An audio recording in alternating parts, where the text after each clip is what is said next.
We will get rolling in a couple of minutes.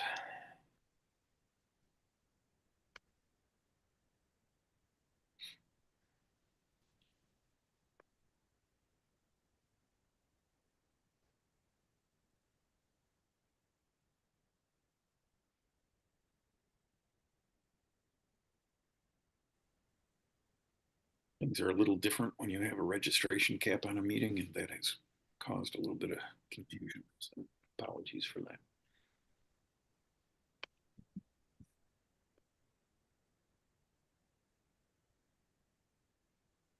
I think we'll be ready to actually roll in about 3 minutes. That sounds like a good guess, Toby.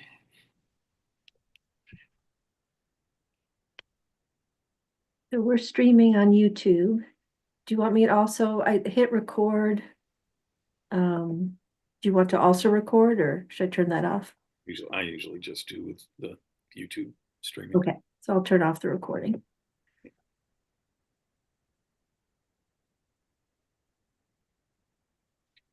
So we are having a little bit of technical difficulties, but we'll be rolling in just a couple of minutes here.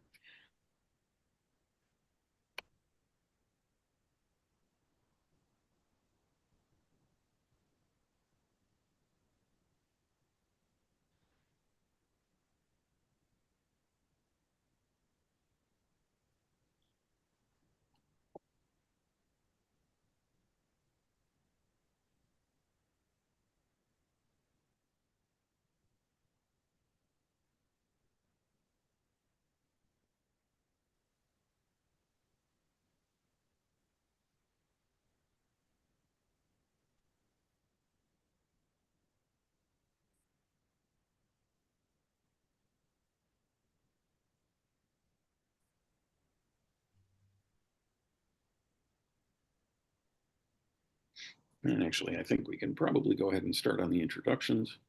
We've got a very simple agenda at that link. And Toby's camera is on. So I think that's a good sign. And we're going to start with introductions. I'm Don Haas. I'm the Director of Teacher Programming at the Center for Climate Change Education at PRI. And I will pass it off to Ingrid to introduce herself.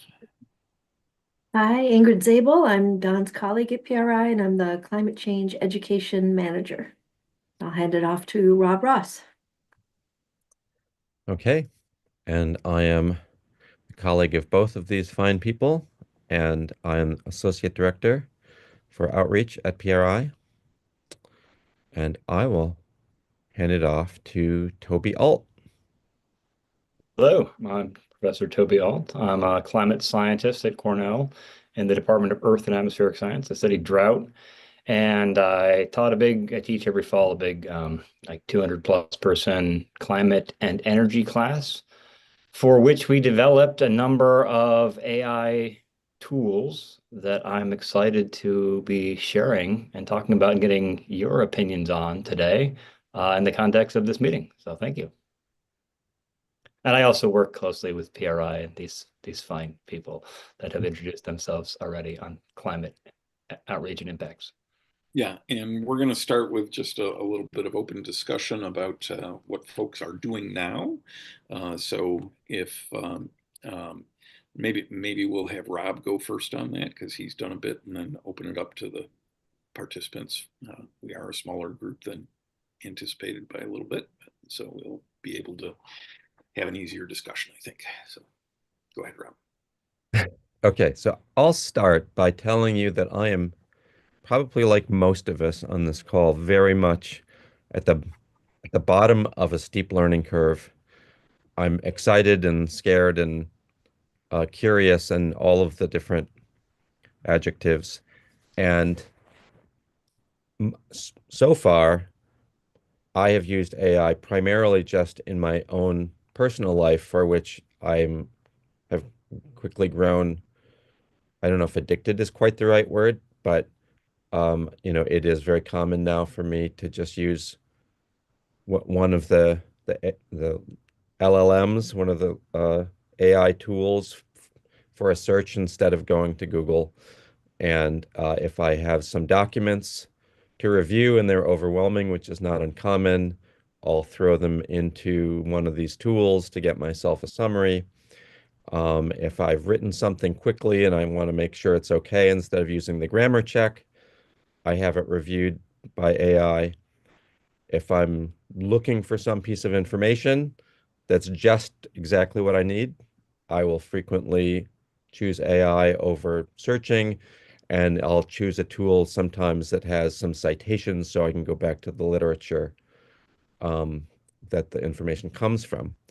So none of those are very earth-shattering, and they might be all things that you're thinking about. But as I use them, I think, well, of course my students are going to want to do these same things. Why wouldn't they, and why shouldn't they? So I'm about to start teaching a class next week with over 300 students. How, and it includes all the different kinds of things you'd expect, quizzes and term papers and so on. How do I integrate AI in a way that enhances but does not diminish learning? And what are the ethical pitfalls that I might fall into in using it myself? What concerns might students have? I'll find out soon.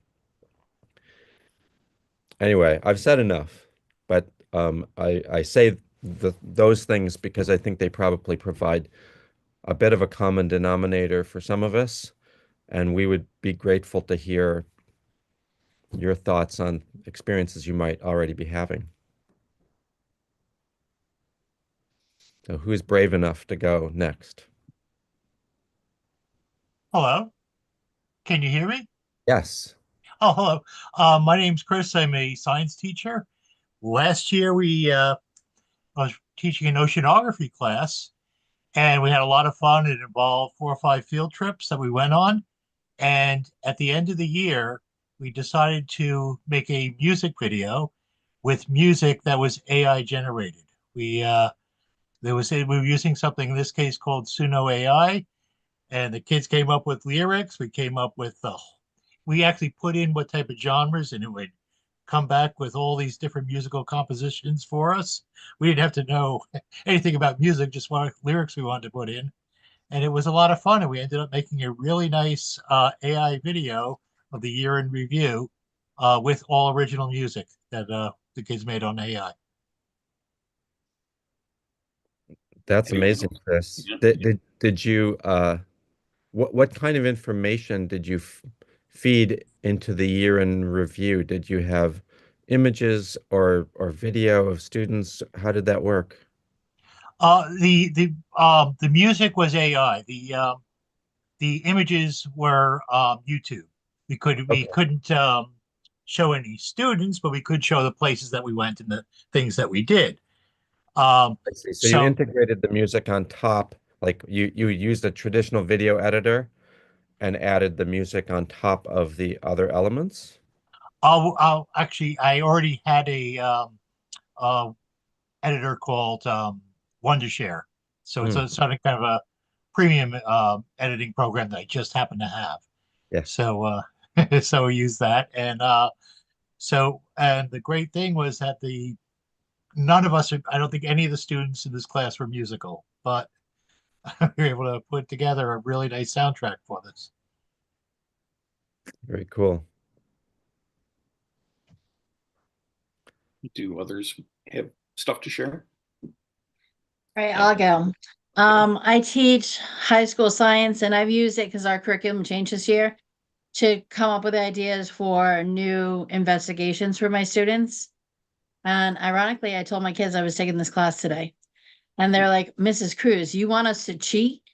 And I said, no. They go, the only time I ever used it is for English to write poetry. I just write down what she's looking for and it just generates it for me. So I'm trying to come up with ideas that it's not what the kids think is going to be used for, but how can it make it better Right. with the new That's curriculum we're doing?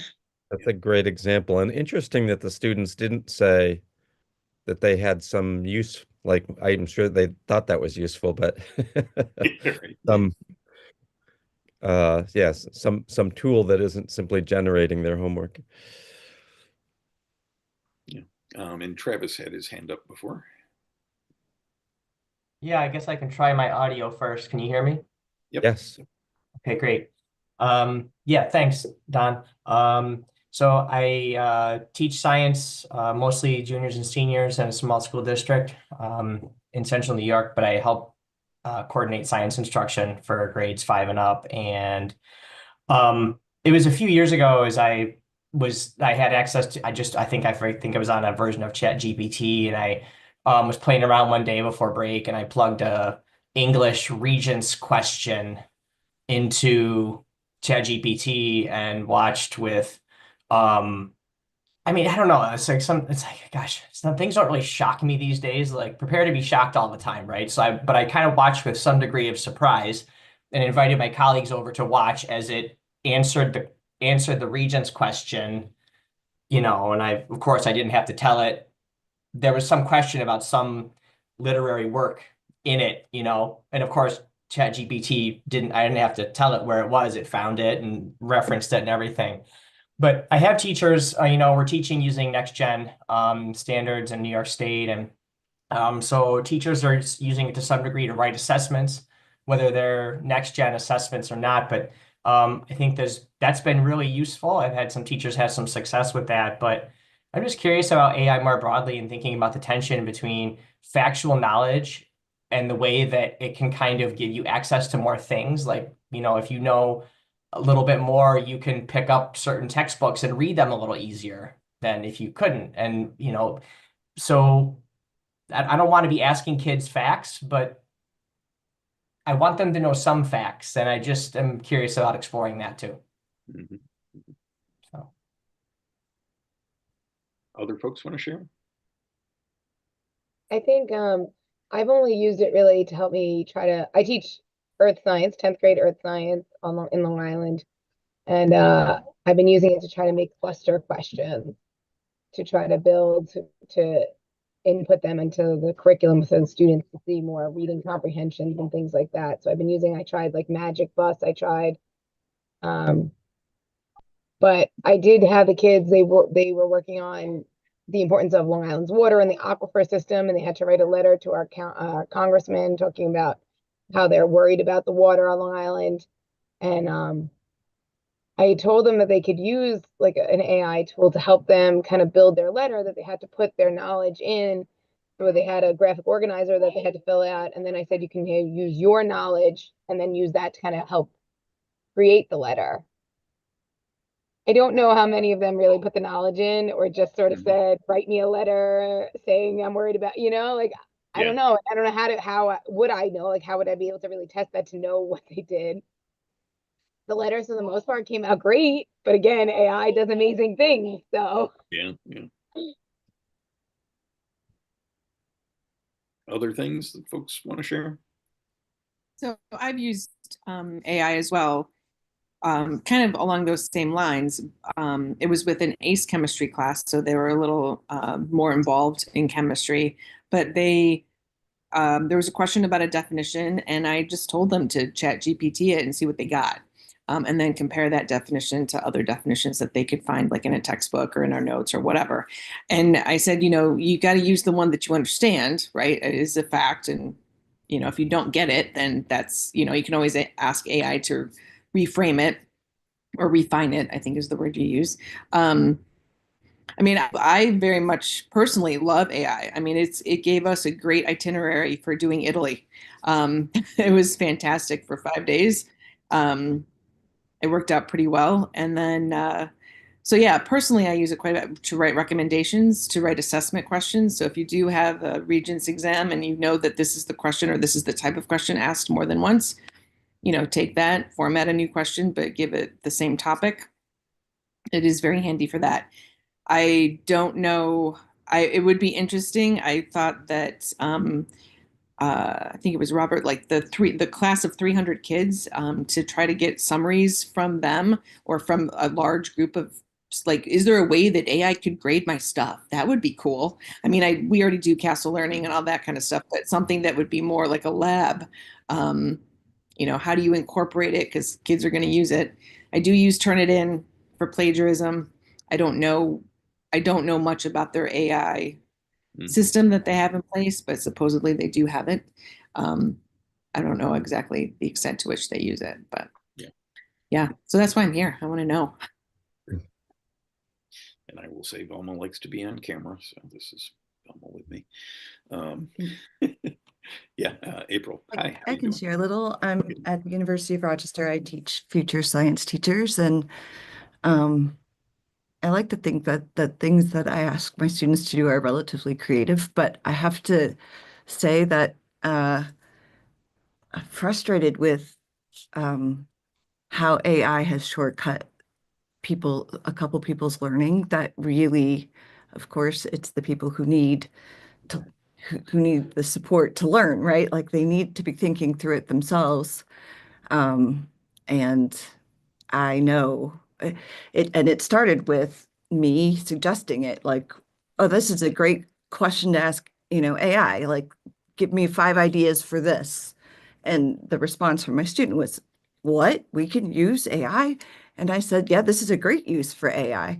But then it became challenging. Well, it was pretty clear, I think, but I don't know how to call people on it, Yeah. except to say, to offer multiple different ways of assessment. And,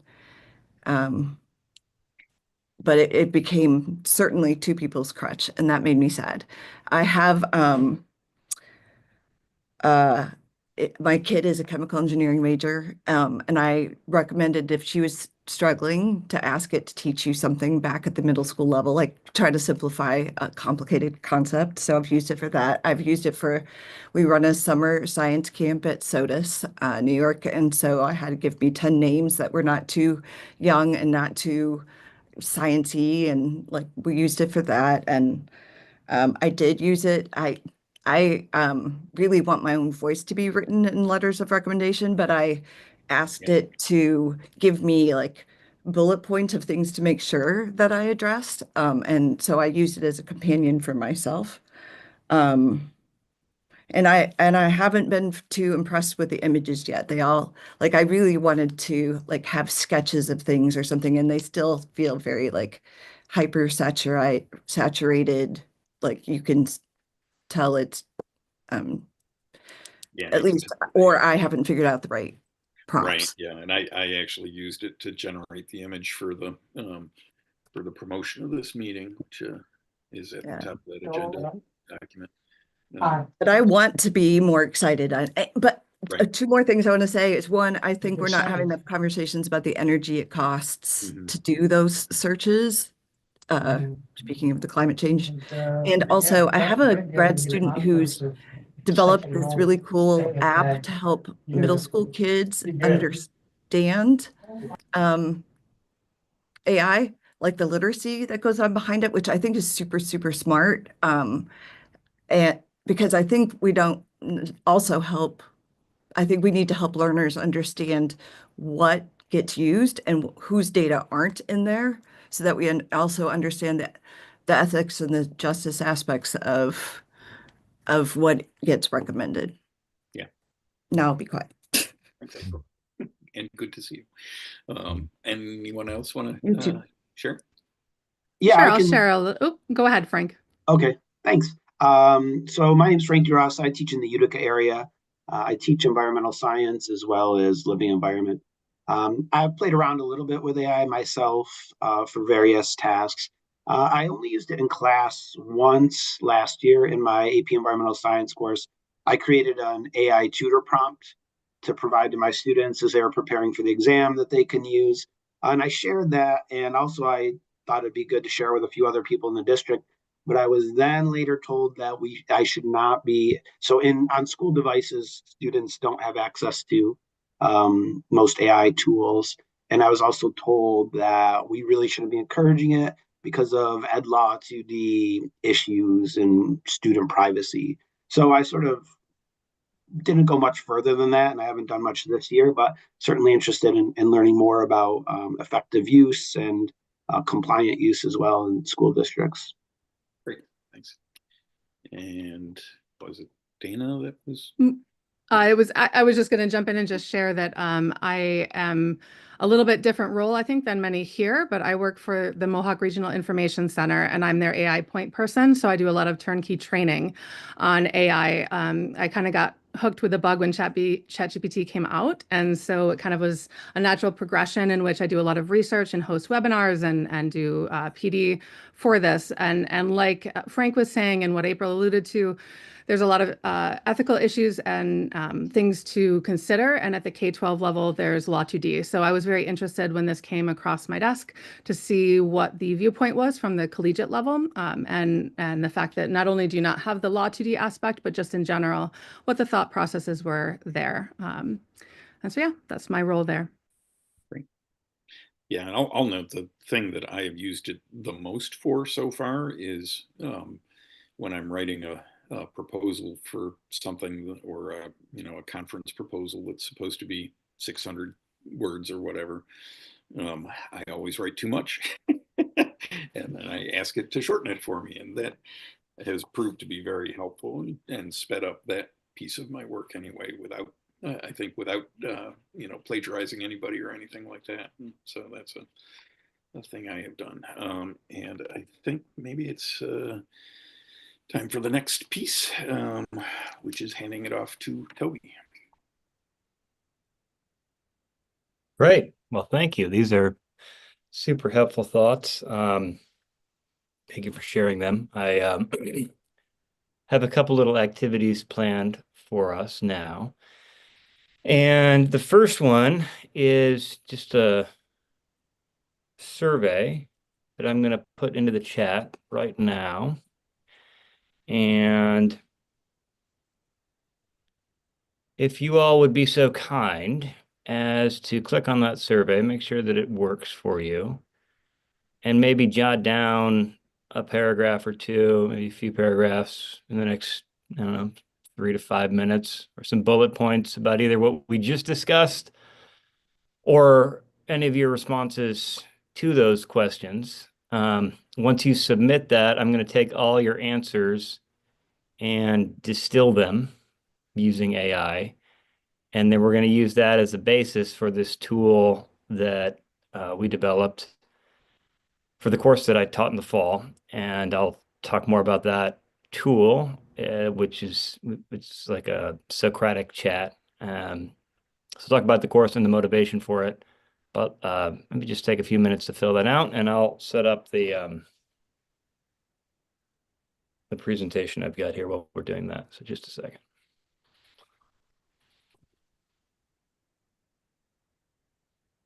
And this is very much, I should have said this before I started. This is one of the ways I've used AI in the classroom. I'll throw in a prompt in this climate energy class and get 180, 200 responses.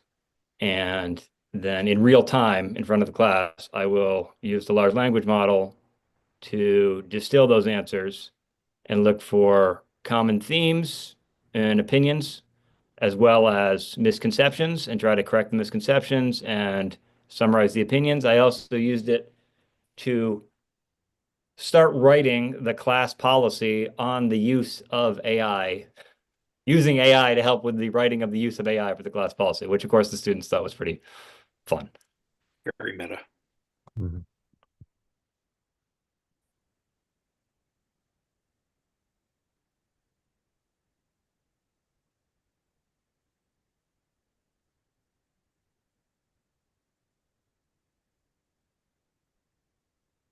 Right, you can see my screen now? Yes. And we should be continuing to write our Yes, write your responses. I'll just give you another minute or two, just like I would in class. Jot down some ideas, and then I'll get going. You won't be graded on that. You will not. It's anonymized unless you want to enter your email address, in which case you'll get updates as we develop this thing further.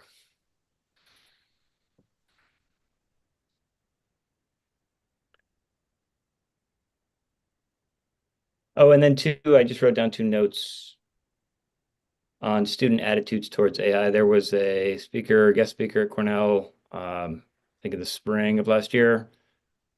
Maybe it was the fall now, actually. And he noted that there was a couple of recent surveys that showed at the college level, most students will use AI, whether or not they're supposed to, but that they want to be instructed on how to use AI, and most students will use AI appropriately if instructed, given instructions on how they should be using it. So most students will follow any guidelines for the use of AI if we provide those guidelines, which is, I thought, sort of encouraging, and maybe a mixed message there.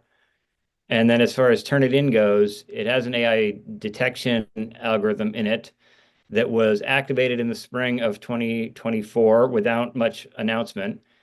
And it had something like a 2 to 5% false detection rate.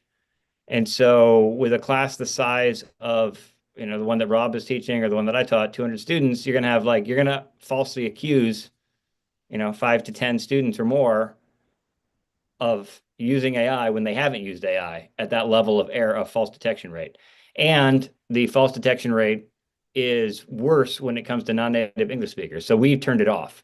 I didn't use it in my class for exactly those reasons, because I didn't trust it to be accurate enough. And now they've published some new numbers that show that it's maybe more accurate, but I'm still waiting for the go-ahead from the leadership here and some of the colleagues that I have that are more deeply in the AI technologies for education before I start trying to use Turnitin as a way of detecting AI-generated content. For plagiarism, of course, it's great, but for AI-generated content, I just don't have enough confidence that the false detection rate isn't too high for what I'm trying to do.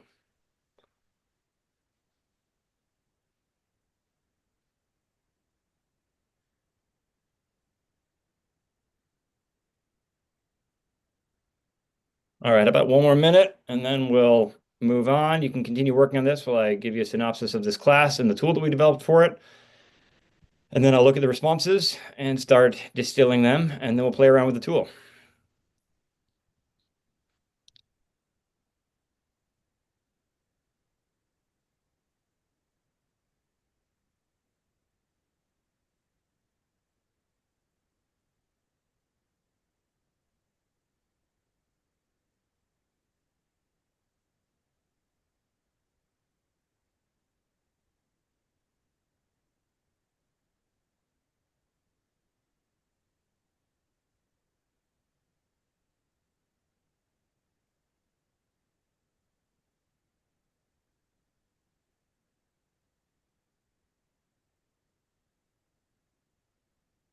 All right, so we're going to keep working on this if they want. You can be like our students working on a different project in class while trying to listen a little bit to the lecture. So what we wanted to do with this Socratic chat was reproduce what I would call the small class, upper level class experience, but for these larger courses like the climate energy class that I was teaching in the fall, or like Rob's class, which in my case had 280 students this fall, mostly senior, not mostly seniors, but a lot of seniors and juniors, and a lot of non-majors, a lot of non-scientists, people going into government, into the financial sector, and interested in climate impacts and climate policy and being able to play an active role in whatever company or whatever entity they were joining. And in the past, I always felt like the thing that was missing from this large class environment is that back and forth that you get when you only have, 8 to 10, 12 students, and you can really drill down into their knowledge of a topic, and also through that Socratic dialogue, elevate their understanding and even their creativity around a certain topic. We also wanted to be able to have like quote unquote office hours anytime, because students have different schedules, busy schedules. Sometimes they can't log in, or they can't come to in-person office hours with the TAs or with myself. Also, I mentioned this with the activities that I did in class of trying to flag misconceptions. So I teach about greenhouse gas, and people will often conflate the greenhouse effect and climate change with the ozone hole.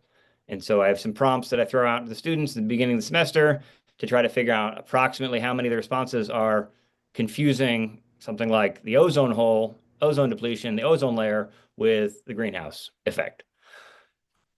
And another feature that we tried to build into this was better student with disability access. And so there's there's first generation students as well as students from all kinds of backgrounds, different types of learning abilities, and sometimes engaging with the material in a novel way through a chat is a better way for them to learn. And that was feedback that we got this semester that was pretty effective. And to, as I think someone said earlier, it's save time for grading. We haven't really enabled the grading part of this. It's just they get points for doing it, but we're working on the assessment component. And we structured it now. So what we're going to do when I show you, I need some volunteers to participate in the Socratic Chat. I'll probably start with Dawn and Rob, but then we'll move on once we get into these higher levels. So it's using Bloom's taxonomy, which I'm sure everyone's familiar with, as scaffolding. So what it will do, and I'll show you the whole workflow. It plugs into Canvas. It can plug in in principle, it could plug into any Canvas page. We've only been using it at Cornell, but it is potentially more broadly usable outside as long as there's actually, I think it's almost any learning management system that it can plug into. But it will start at this first level based on whatever topic you give it. So for the most part, I used it with my lecture transcripts. And we did these Night at the Museum lectures in the fall, which were very similar to the lectures I was giving in class, a little more condensed.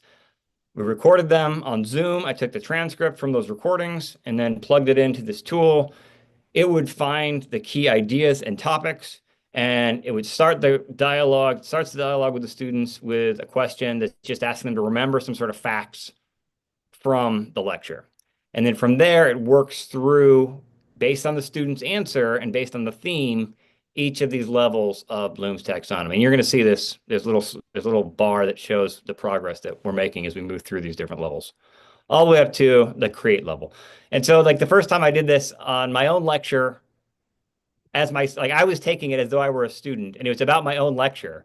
And it took me about 12 minutes to get through it. And I was like kind of tired. Like it really pushed me pretty hard to answer good questions about my own lecture. The other thing they can do is generate quiz questions and test questions. So for my midterm, I generated something like 1,000 questions with this tool based on all the content that I uploaded it. And then it would pull from that for each student's midterm exam on Canvas, a subset of 100. And they were allowed to take it up to 3 times. So each time they got like a slightly different version of the test. Doing that took a total of about an hour and a half, maybe, generating all 1,000 questions. If I'd done that the old-fashioned way of writing them myself, it obviously would have taken a lot longer. This is just a little bit of the conceptual model before we see how it works in the field. For a given theme, we have this like idea of like a Socratic space. I don't really know what to call it. We haven't defined all the language that we want to use to describe the tool itself. We're calling this provisionally like a Socratic space or pass through a Socratic space. So you have different themes. So this is just one theme. This might be like the greenhouse effect, right? And at level 1, you're remembering. If you can't get past level 1, if you answer the question wrong, it's like, tell me what the greenhouse effect is. And you say, it's the hole in the ozone layer. Well, that's wrong. So it's going to go back and ask you another different question on level 1. It's not going to let you pass out. It's not going to let you pass through level 1 of Bloom's taxonomy until you get an answer correct. And then you move on to the next level and so on. It'll keep you in the same space until you can move to that next level by answering the question adequately. And let's go now to an example that I think we'll start with the first example to be familiar because it's based on the national science standards, which I know nothing about, which is why I need some volunteers here. So let me share my next screen here. All right. So I've gone through, and this is in my Canvas page. I've created an assignment. It's this Socratic Chat. Once I've created that assignment, what it does is it will let me pick the file. So I already picked the file here. I picked this National Science Standard file. the large language model goes through and identifies the topics. So structure and organization of the middle school science education standards. What do you think? Should we include this in our basis for questions, Rob? Yes. All right. How about use of mathematics and computational thinking in middle school science? Don, what do you think? Yes. You get questions about this? Okay. Now, if we want more detail, we can scroll over, we can hover over these question marks here. Performance expectations, science and engineering practices, disciplinary core ideas. Here, mathematical and computational thinking integrated into various science engineering practices for grades 6 through 8. All right. How about the role of technology and human impacts on Earth systems? What do you think? Melinda, you're nodding your head. Select it. Okay. How about key concepts? These two. Importance of analyzing data. I don't want to get too many of them for the purposes of this demo. Let's pick one more. Integration. How about integration of engineering design principles into middle school science education? All right, so these will be our ones. We've approved 1, 2, 3, 4, 5, 6, 7 themes. So now I'm going to update. And I should be ready to, let me make sure it's all here. Toby, were each of those things that you could toggle on and off, each of those related to one document that you had uploaded? Oh yeah, I can show you the document too. It will probably be familiar.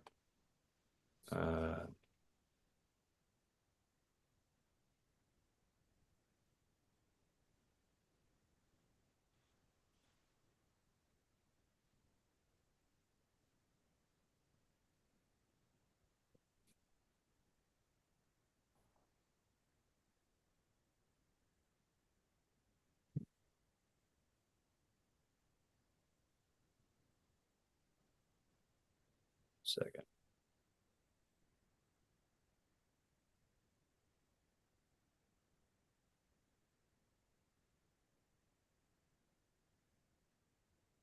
That's from the document I sent you, right, Toby? Yes, it's from this one. So I uploaded this PDF right when we started the call, and it extracted those concepts for my approval based on the information in the New York State P12 Science Learning Standards. So that means what you were toggling on and off are not each a separate document, but rather parts of one document? It's all derived from this one document. Yeah. Okay. Now I could have chosen a bunch of different documents and had I would have had to go through and toggle on and off the topics for each of those documents. Yeah. All right. So now let's go back to my Canvas page. I'll share my screen.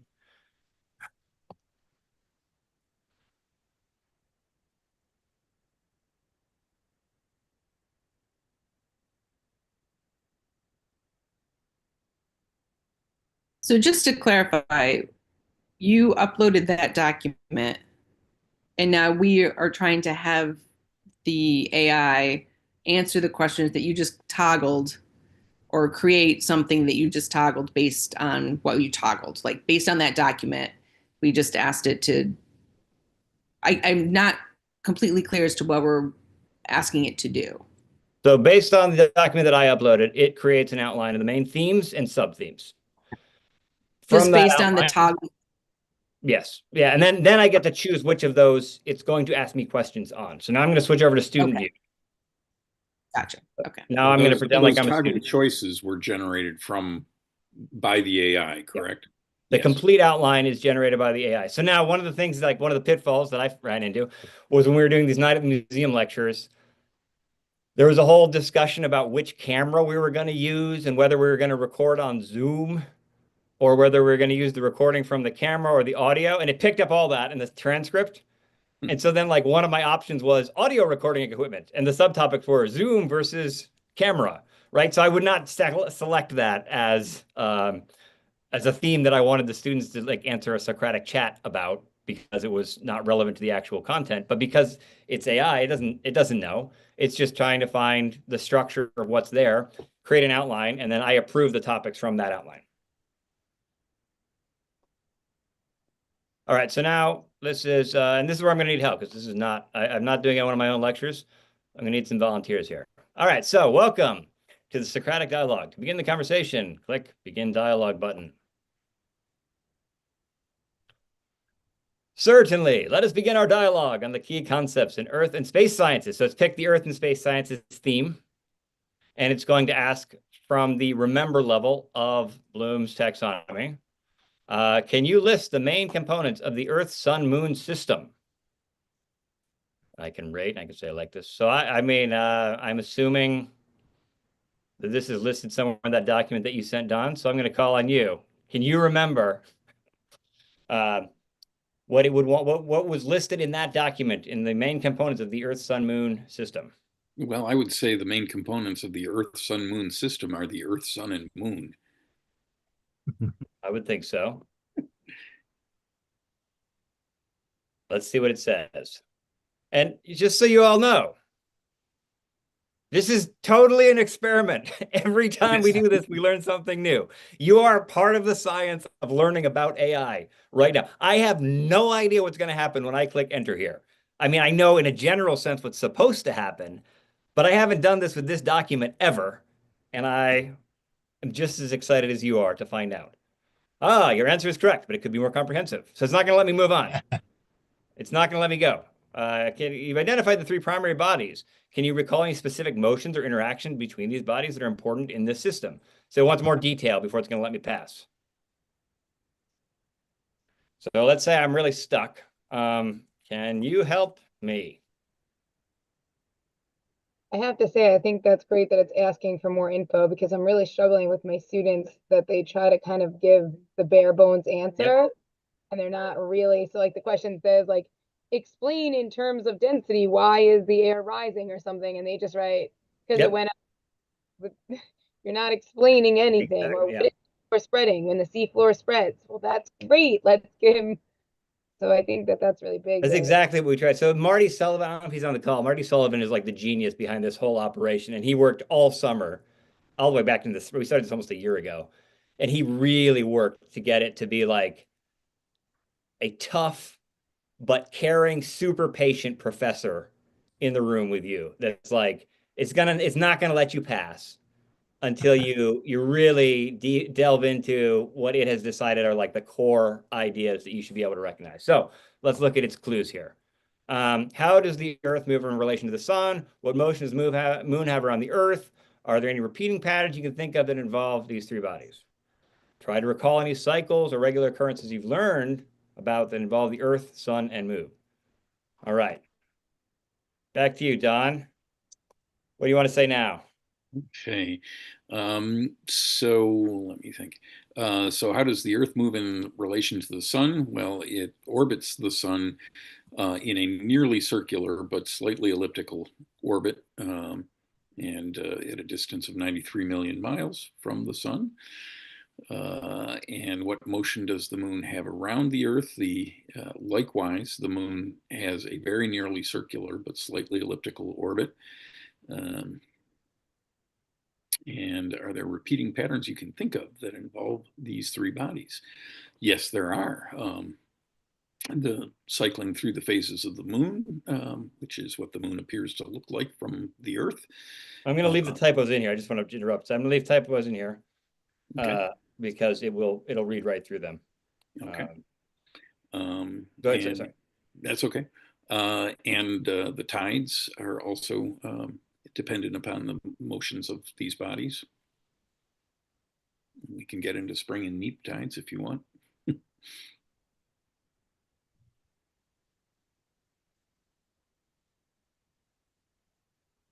And the seasons, of course, as you're writing now.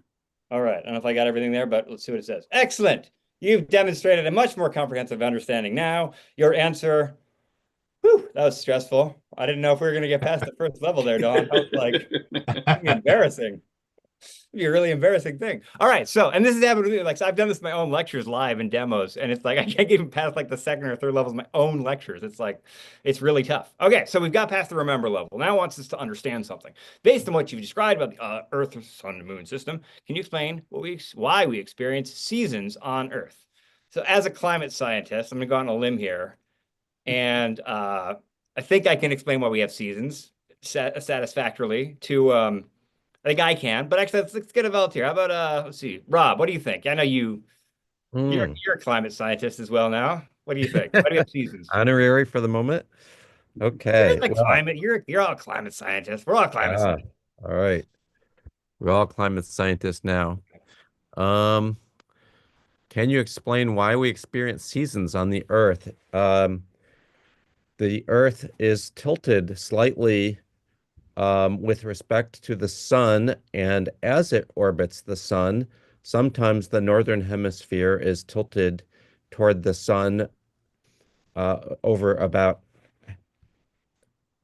part of its orbit, creating relatively higher heat flux during that interval, and the opposite occurs at the other side of the orbit when the southern hemisphere is pointed toward the sun.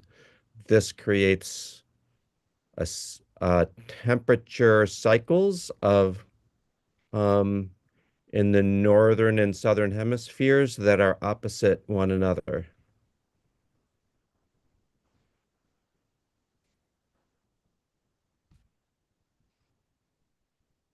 All right. We have seasons because the Earth is slightly tilted. Let's see what it says. Your explanation is very good. All right. Good job, Rob. You've passed the understand level. Okay. Who wants to apply? Let's get a volunteer here. I can't see everybody's screen. I've had to hide my view of everyone. So if someone wants to raise their hand and volunteer and answer. Given what you know about the sun, Earth, moon system, how might you use this knowledge to predict the best time for stargazing in your local area? Who's got an answer that they want to share here? You can just like type your answer into the chat, actually.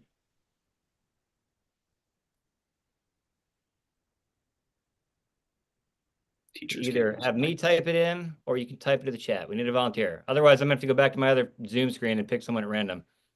Oh, I'll volunteer something. All right, Christopher, Okay. Is that you? Yeah. Everything's tiny, but I think it says Christopher. Is that right? We can use the Earth's revolution around the sun to see different constellations in the night sky over the course of the year.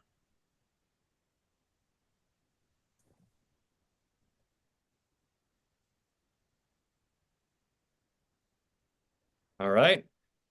If you lived in Sweden, for example, you might want to go stargazing in the winter when the sky's darker and you could see Orion more clearly. How about that? So it says, excellent application of your knowledge. Good. Woo, we passed it. Thank you, Christopher. Woo, I'm holding my breath. I'm not kidding, folks. This is like, my heart rate is like racing on these. I'm like, I don't know if this is going to be embarrassing or not. All right. Okay. Let's move on to the next level. Analyze. Compare and contrast the factors that influence the Earth's climate system with those that affect short-term weather patterns. Oh, this is back in my court. Short-term weather patterns. How do these systems interact? Ingrid's here, isn't she? Is Ingrid here? This is a good one for Ingrid. You've written about this, I think, on the PRI.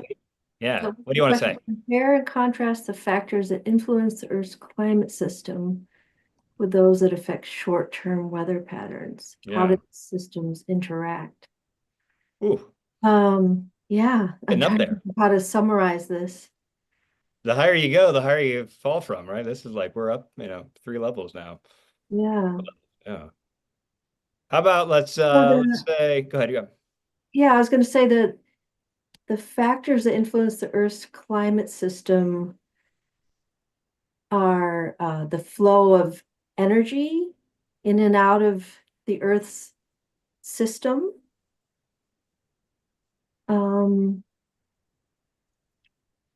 The balance of energy in the flow through. And the flow of carbon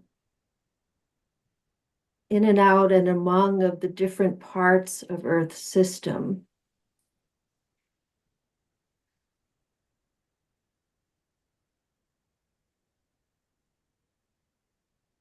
So now I'm trying to think of how to connect that with short-term weather and interaction.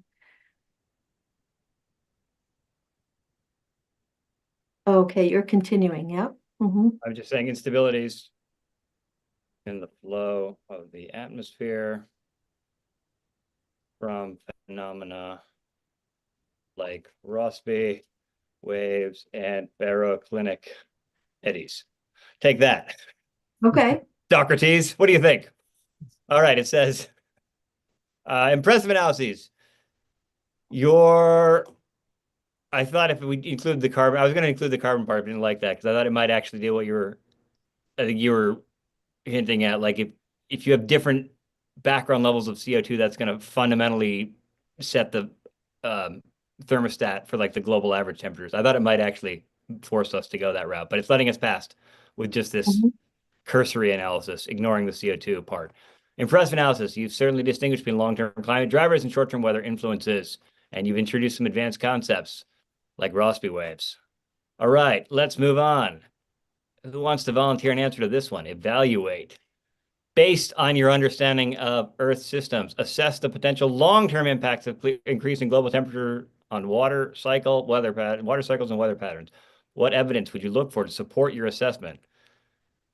And it doesn't know that I'm me either. Like, there's no reason why it's like going after the climate part. I mean, other than it's picking up, it's queuing in on my answers. And so it weights some of its next round of questioning on the answers that I've given it so far within this theme. So, Toby? Yes. So the document that this is drawing content from, if I remember correctly, is Does not go into this depth.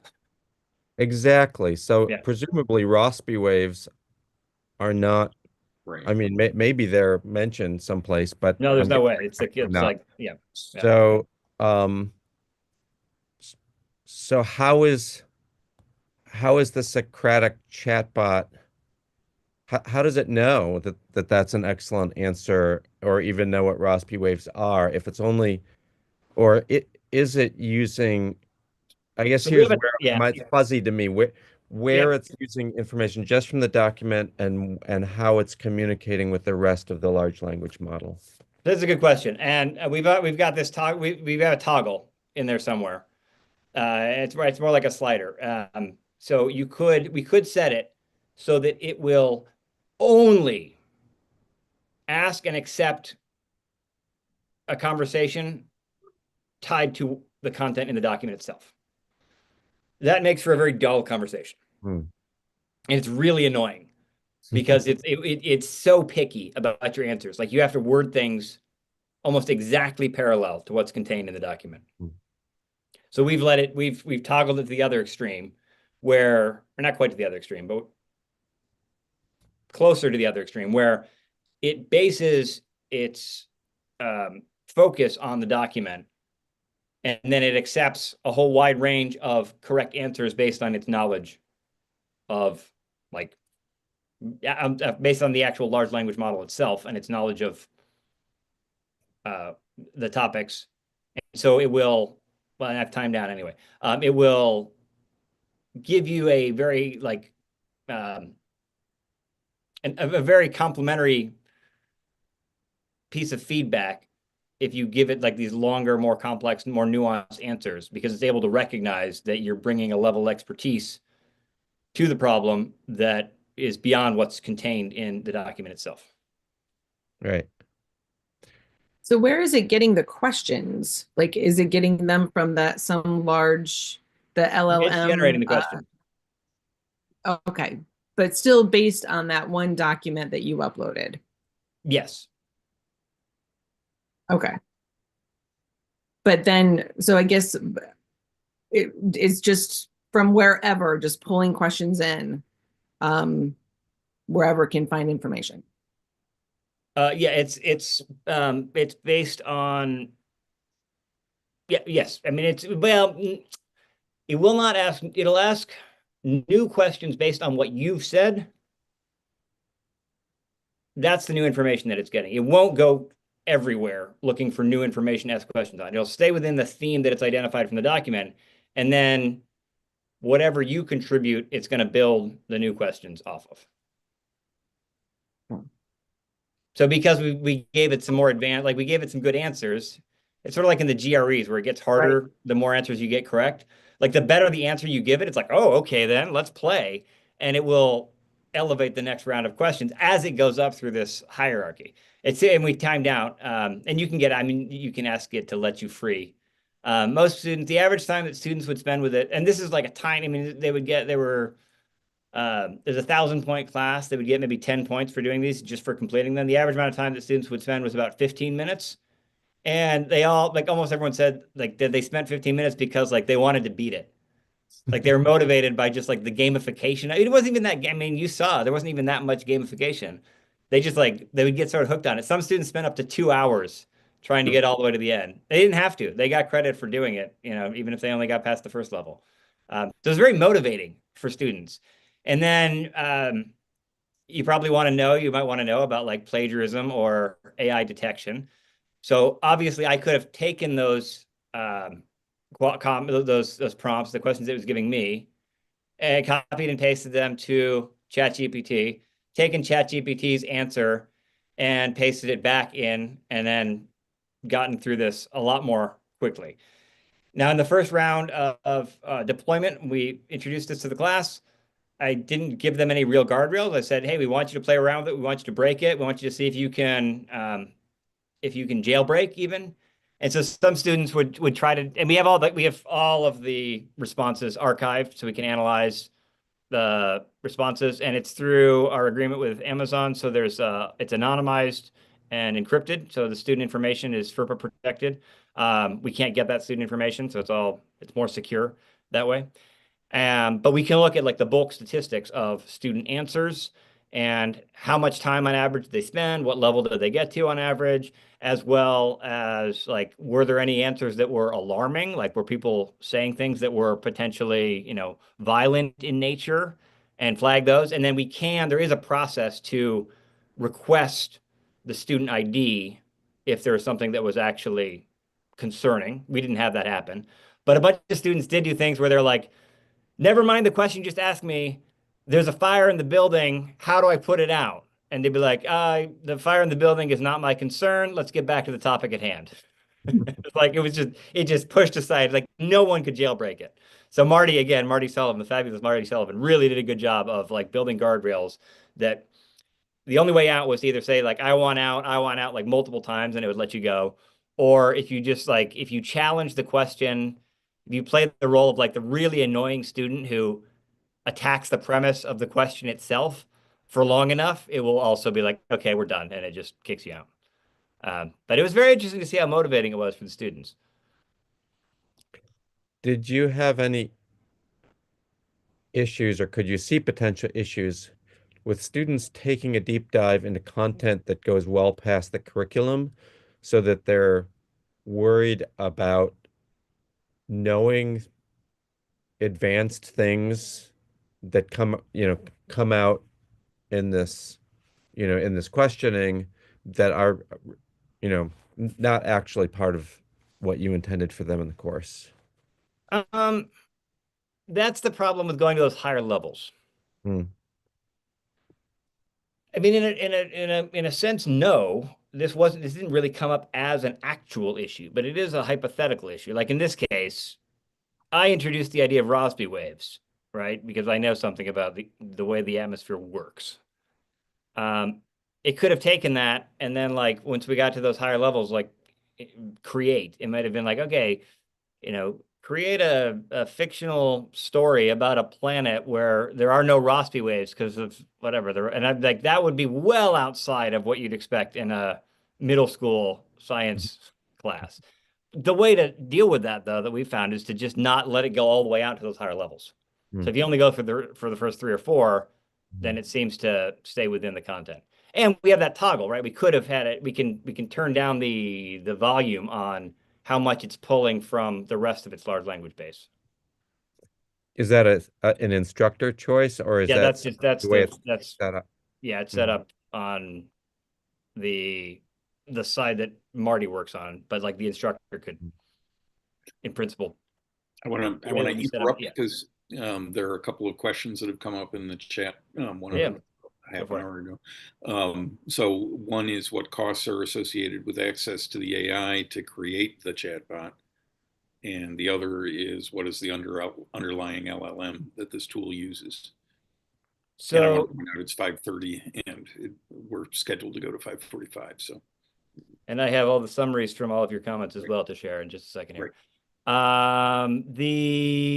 The other, it turns out the underlying LLM isn't that important. We played around with a bunch of ones. The cost is not that great per we're still working out like how much the cost actually, the true cost really is, because the cost per student, as you can imagine, goes down almost exponentially the larger the class.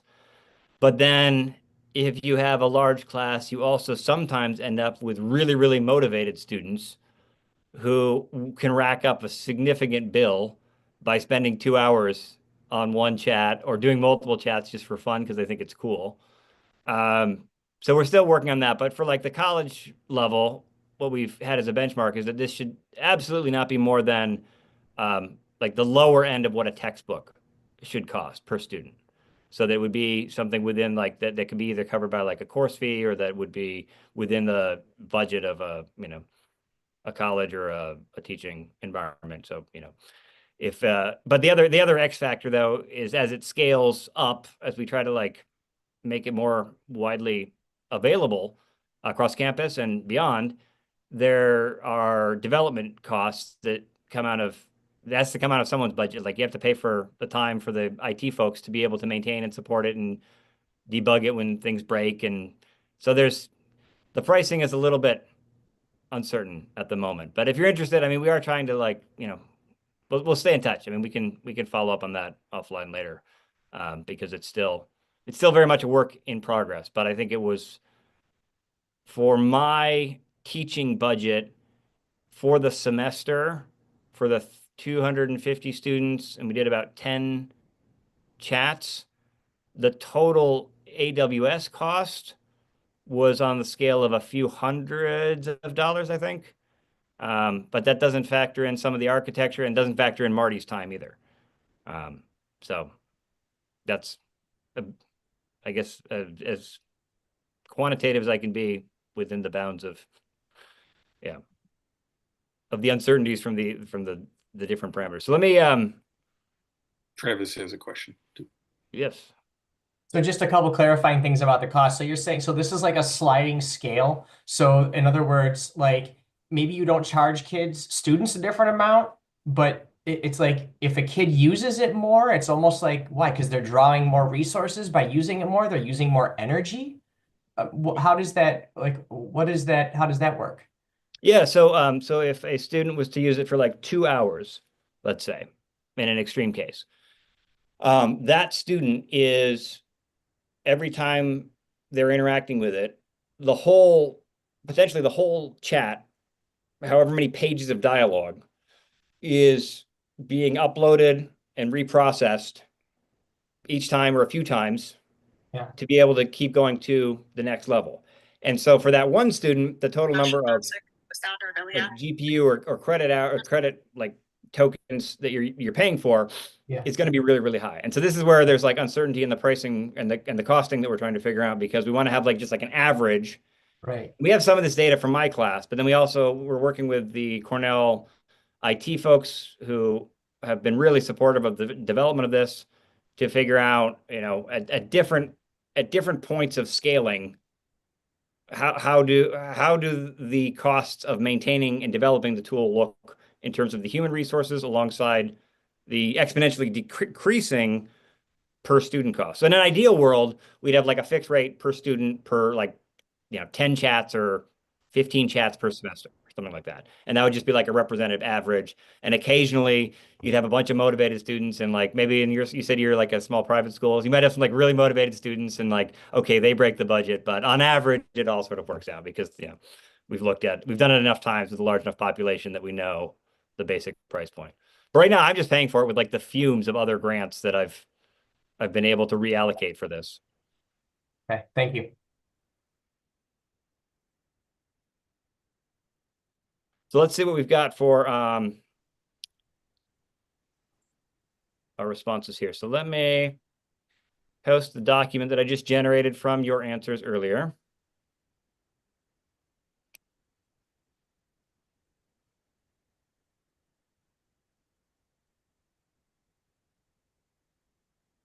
And here's what I've got.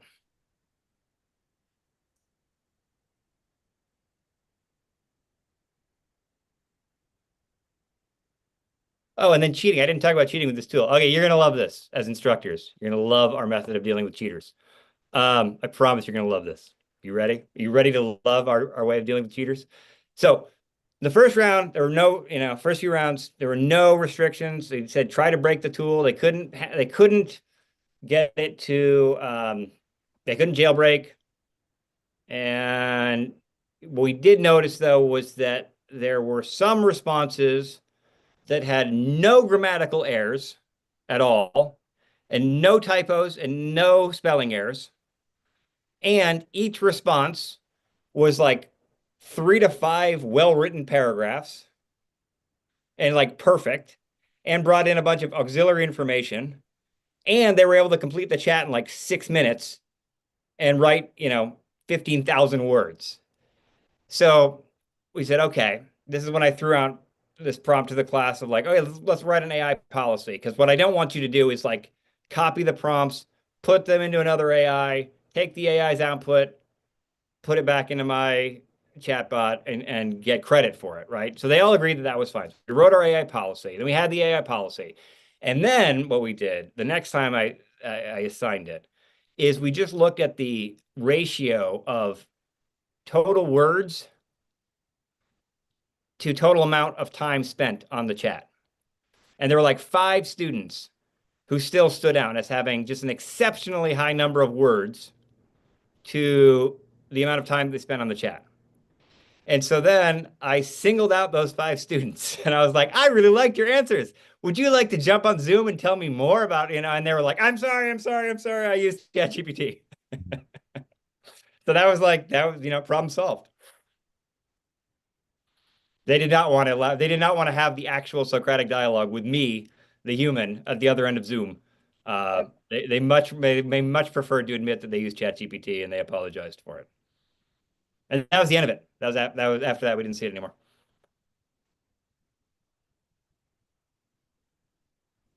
That's great. I love that, Toby. And I thought if I do it again, which I will, I'm sure I'll use it again the next time I teach this class, I would even like raise the stakes that I would call students out in class and be like, Travis, what do you think? You had some really good answers to this Earth, Sun, Moon system thing. At level 4, you said something about Rossby waves. What are Rossby waves? No offense, Travis. I just picked on you because your name's on my screen. Worries. So tell us about the summary. Yeah, so you can, this is more or less what seems to be, it's going to be the like distillation of what the LLM sees as your responses. I could ask more questions, like could go over here to the chat I've set up for this. I could ask this chat, which has all of your answers now uploaded to it. And again, this is under the Cornell agreement with AWS, so it's all anonymized. Not that it matters because your information isn't here, but even if it was, it wouldn't be accessible to anyone outside of this domain. So where are there substantial disagreements? And so just for everybody, if people wonder, oh, what kind of AI is this?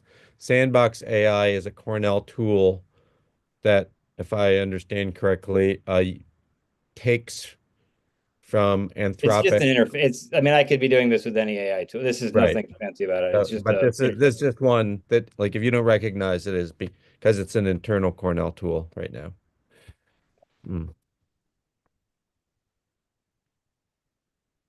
So where are there substantial disagreement? Overall value in education. Some view AI as a great tool for both teachers and students.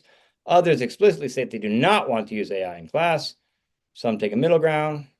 There's also student use and benefits if used properly. Others strongly oppose student use, especially for younger students. Disagree about whether students can use it responsibly. And this is, these are my concerns. And the reason why we developed this tool was because I wanted something very, very narrow. I had a very narrow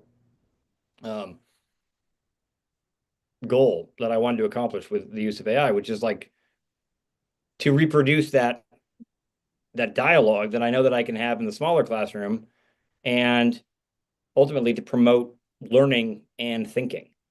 And beyond that, I'm more ambivalent. But as far as learning and thinking goes, it was, in my opinion, pretty successful. And from the student feedback, pretty successful.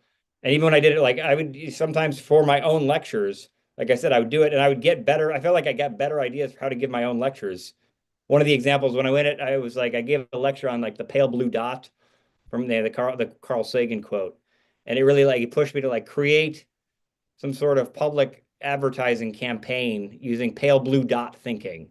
And so I said, well, maybe I would try to use like the pale blue dot thinking and the think small ads from VW in the 1960s, and make the point that thinking small, because our planet is a very small place in the context of the cosmos, but also it's all the little small actions and the small choices that we make that can aggregate and add up to big impacts on the environment and the climate system. And, that's not something I thought of to say in that lecture, but by doing the Socratic Chat on my own lecture transcript, I came up with something I thought was useful to talk about in class. And I can copy and paste all these and put them in the document for your perusal. So thank you, Toby. That was very interesting to see all of that. Also very interesting to see the disagreements. I wonder if that won't be one of the it's like my first thought is also to summarize, but in this case, actually looking for those differences is especially interesting. So with the couple minutes that we have left, what comments or future thoughts does anyone have? One of the questions that I would have is whether you think doing this periodically would be interesting if we met again in 6 months or a year to find out where people are in their thinking. Would that be helpful? We're certainly not the only ones talking about AI, so maybe you're meeting with other people too. But yeah, what are the final thoughts? I am kind of blown away. Like since you guys use Canvas, that Canvas has that feature for like the mastery pathway, but it takes a lot of instructor input to develop that and create that pathway. And this is the pathway. Like you've just created the path like that. That's awesome. Is Marty here? I school. gotta give a shout out to Marty if he's here. I can't see my screen, but he's like the genius behind all of this. He's not here. Marty's No, actually out of the country. I am like literally blown away. And the fact that you used, so I also work for the state in terms of writing questions for Regents exams, and the way that you've used the standards and those that was great. That was awesome. Like, I would love to give it a shot in my classroom, but because I work at a public school, I don't know if that's something that could even ever happen, especially if it's going to cost money, because that's always an issue. And then there's the 2D thing as well that was mentioned earlier. But I'm very impressed. Cool. That's Good great work. to hear. Thank you. I didn't even get to the last part here. While we're having this discussion, I'll just share my screen one more time because I can go down here and generate a Canvas quiz based on the themes that I've just approved. And I'll show you what that looks like, but we can continue the conversation. But yeah, that's another major time saver for me. Like using, because it's all integrated in Canvas, so then it's a Canvas quiz, and I can just, it helps with like students who maybe missed the classes. They can do a Socratic chat and then take the quiz, and they're more ready for the quiz. Yeah, no, again, like my method of teaching and how I learned, like when I was doing all my education classes was the Socratic questioning method. Like, how do you do that with the kid? Totally. And yes, this is great. And again, with the questions too, like that's fantastic. Yeah. No, I mean, and you, as I'm sure all of you know, like there are so many tools coming out for education, for course content management, and they're very, I think some of them are pretty impressive, pretty comprehensive. They're also pretty expensive.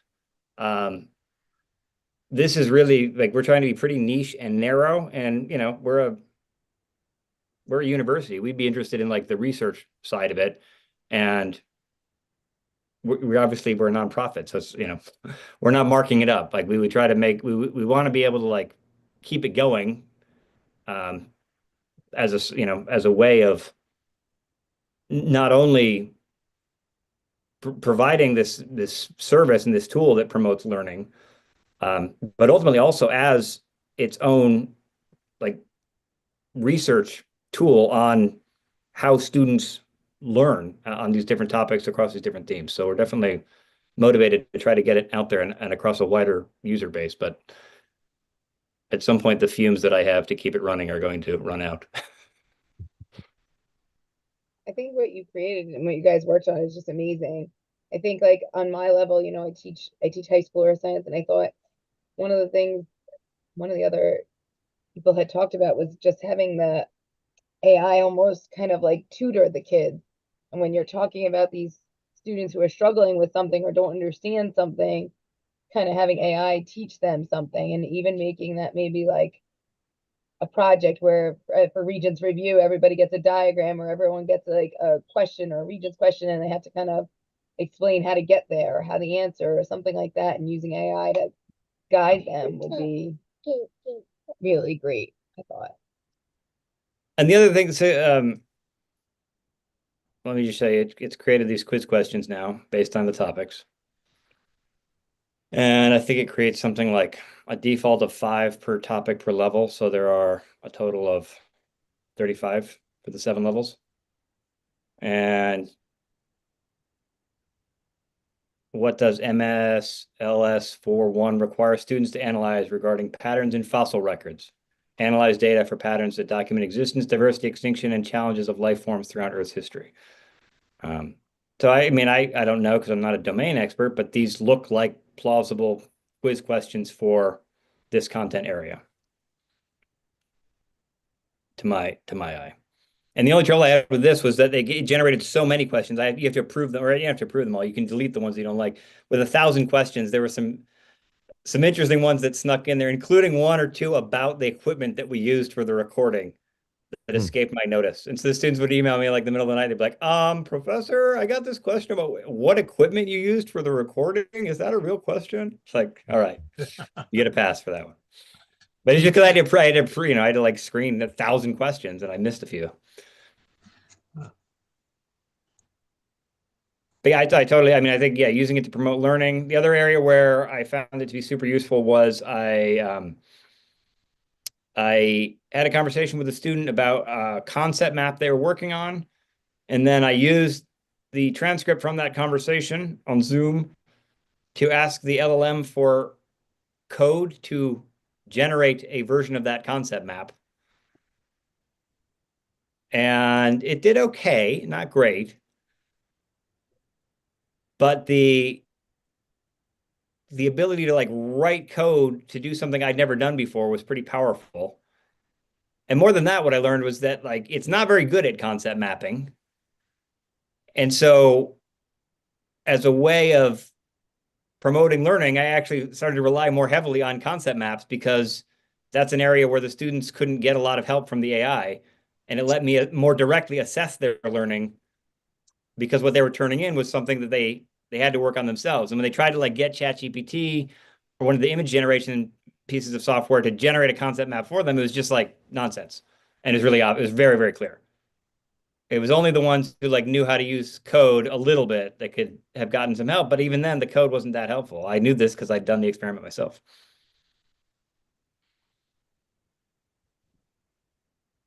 Well, I'd like to say that I'm blown away by it also.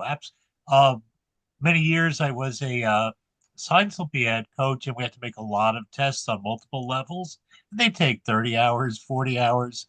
It looks like it can spit out this in one shot. We're Exactly. actually blown away by this, and I think it's awesome. I can't wait till it's available.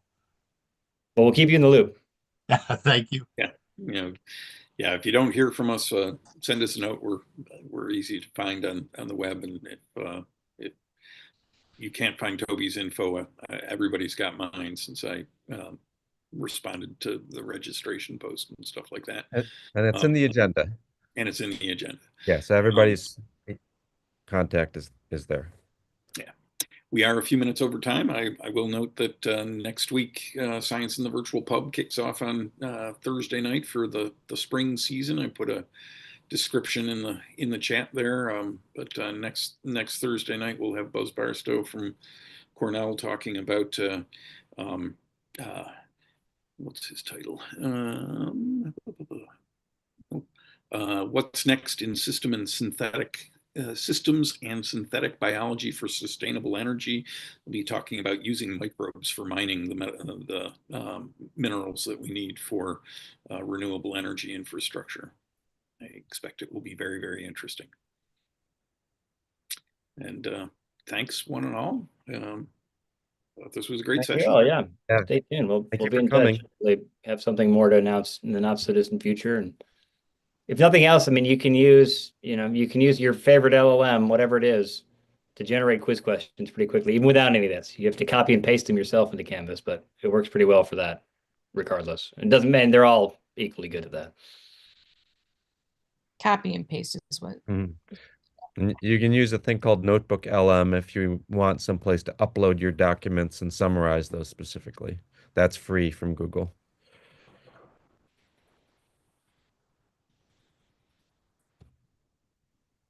All right. Well, shall we call it a night? Yep. All right. Toby, thank you so much. Yeah, thank you. This is fun. This is exciting. This is really, I was like, there was a few moments there. I was like, I don't know. Thank you so much. Science. Yep.